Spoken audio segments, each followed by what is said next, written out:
is tell the truth or at least don't lie. And originally that rule was just tell the truth.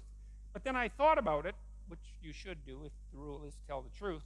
And I thought, no, you better be careful about putting forward a rule like that, because to tell the truth implies that you know the truth. And you don't know the truth because you're too ignorant to know the truth. Like, you don't know the truth about anything fully, right? If you push your knowledge out far enough, if I ask you why about something you're doing enough times, it's usually only 3 or 4 times, by the way, you're out of answers, you don't know. And same generally if I ask you how something works. Like, how does a helicopter work?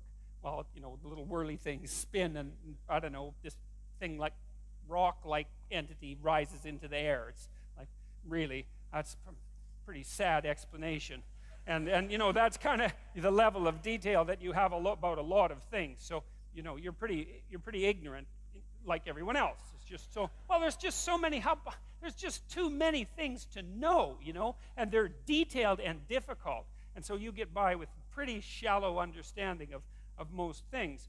And so you can't really tell the truth, but I think you can not lie, you know, and that's not even the same as not being wrong, because of course you're also going to be wrong, and you're going to have stupid theories too, and they're not even necessarily lies. A lie is when you know that what you're saying is not true and you say it anyways. That's a lie, and it's a lie that you've decided yourself on the basis of your own knowledge. That's a lie. You've decided that. That's your own moral judgment. And so I rewrote the rule to suggest that it's not a good idea to say things that you know not to be true. And I would say, by the way, as a practical issue, it's also a worse idea to write things that you don't think are true. Because, you know, your mind is organized at the highest level of abstraction in language. And it's important that your mind is organized, because if you're not organized, then you're disorganized, and then things don't go well for you in the world, just like they don't go well for anything that's disorganized. And so you have to be very careful with what you say and what you write, writing especially, because it's focused speaking, it's focused speech, right? It takes more intense thinking. So in some sense, writing is even deeper than speaking. But you don't want to speak things that you believe to be untrue, and you certainly don't want to write them, because that changes you, and it changes you in the direction of the deception that you're undertaking while you do the speaking or the writing. And you might think, nah, I can write whatever I want and I can just leave it be, but that's not true. And the reason for that, in part, is because your knowledge is shallow. And so if you take rather shallow knowledge and then you write something detailed that's false, you end up convincing yourself in all sorts of ways that you don't even notice that what you wrote that was a lie was true. And then you're stuck with that. And it's not stuck with it psychologically exactly, although it's also that. It's stuck with it neurologically, because when you learn things and you make new connections, you change the structure of your brain, and then that's that. I mean, you know, it's plastic to some degree, but you're messing around with your psychophysiology, and that's a bad idea. And you know it's a bad idea because you kind of know, like everybody knows, that if you want to get through the world, if you want to get from point A to point B, if you want to get to wherever you're going, it'd be good to have a map. And it'd probably be good to have a map that isn't full of holes and errors, because otherwise you're not going to get to where you're going. You might not even know where you are to begin with. And that seems like a bad plan if you're going to undertake a journey, and you are going to undertake a journey because your life is a journey. So pathologize your speech, then you pathologize the systems that guide you, and then that relates back to Rule 7, which is, well, you have an instinct for meaning, let's say, and it can guide you, and you need it. And then if you pathologize it by introducing material that you know to be untrue, then you distort and warp and pathologize the very structure, the very feeling that you need to place yourself firmly in the world. And then you can't rely on yourself.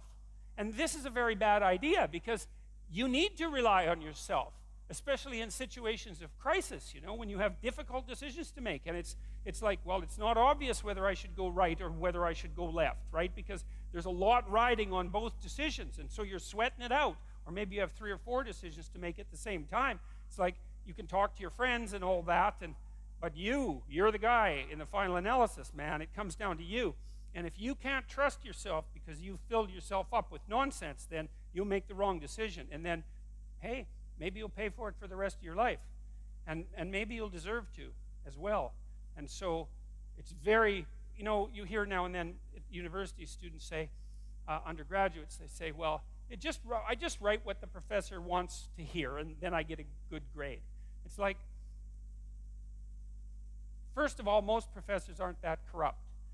There are corrupt professors, but most of them are not that corrupt. You have to be pretty damn corrupt before you go that far, before a student will hand you something that's well crafted and well thought through, and you'll actually punish them for it. You've gone way off the malevolent end of the academic spectrum when you do that. Now, maybe you're a bit biased and you'll give them a B+ instead of an A, and it's not like that's particularly forgivable, but it's not a catastrophe. So I think it's a bit cynical on the part of the undergraduates, usually. But more importantly, it's like, what are you going to do? You're going to do your whole 4-year degree, and all you're going to do is write what you think your professors want to hear, and you think you're going to come out educated? You think you're going to come out the person you were when you went in? It's like, no, you're not, because you've rewritten a different self, and you've practiced deceit with regards to your highest moral faculty, right? Your capacity for articulated speech. You've practiced that for 4 years. And so then definitely when you come out, you're way worse than you were when you went in. And that's not education. That's the antithesis of education. Better not to be there. Better to lay bricks, right? And I have nothing, by the way, against bricklayers. Way to be bricklayers, as far as I'm concerned.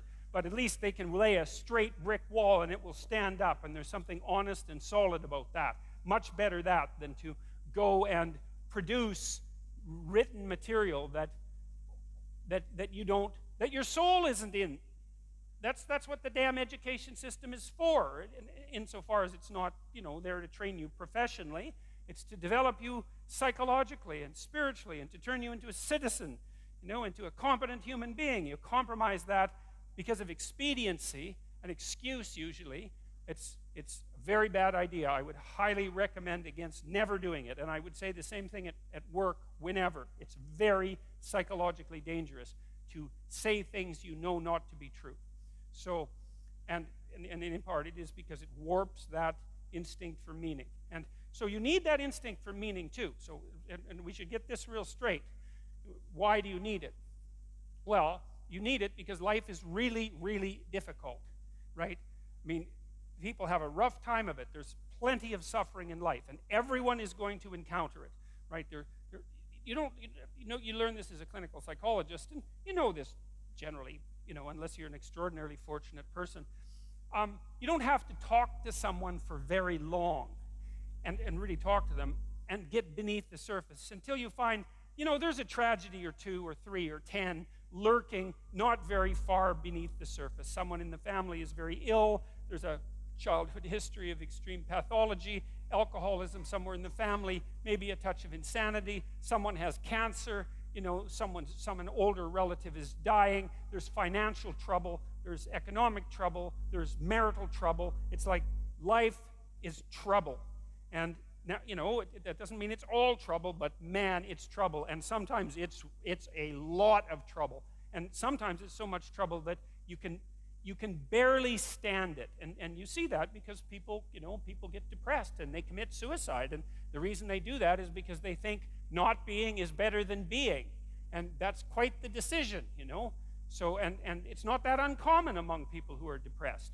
And so it's a very important thing to consider. And it isn't just a matter of depression and suicide. That's bad enough. But, if you're unhappy because your suffering has pushed you past the point of your ability to cope, then there's all sorts of other things that can happen to you that aren't directed towards you. You can become cynical, and you can become bitter, and you can become cruel, and you can become narcissistic and deceitful and arrogant.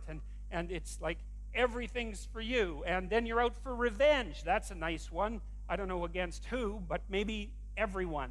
Maybe even including you, because you're not happy about the role you've played in generating your own misery. I mean, there's a lot of darkness underneath the suffering. And so, and that's an ever-present existential danger for human beings, you know. We're aware of the future. We're aware of our fragility. We're aware of our mortality. It's something that makes us truly unique, truly conscious in a way that no other creature is, and capable of things that no other creature can do, but also bearing an unbelievably heavy existential load. We're the only creatures that have to always contend with the fact that we're finite and that everyone we know is in the same position, that allied with the suffering. And so that's there all the time. And you know, even in the brightest moments, in some sense, you know, in Renaissance paintings, in still lifes, they used to put a memento mori often in the still life, like a skull somewhere in the corner, or sometimes in a very strange perspective, so that you could only see the skull if you were standing like right beside the painting instead of dead on. But the idea was to always remember, you know, that everything that exists is tainted or touched with the taint of mortality. And you know, that's rough, but there's some useful things in it. It keeps you awake, and it keeps you focused if you're careful. But it also does indicate to you, if you think about it, the necessity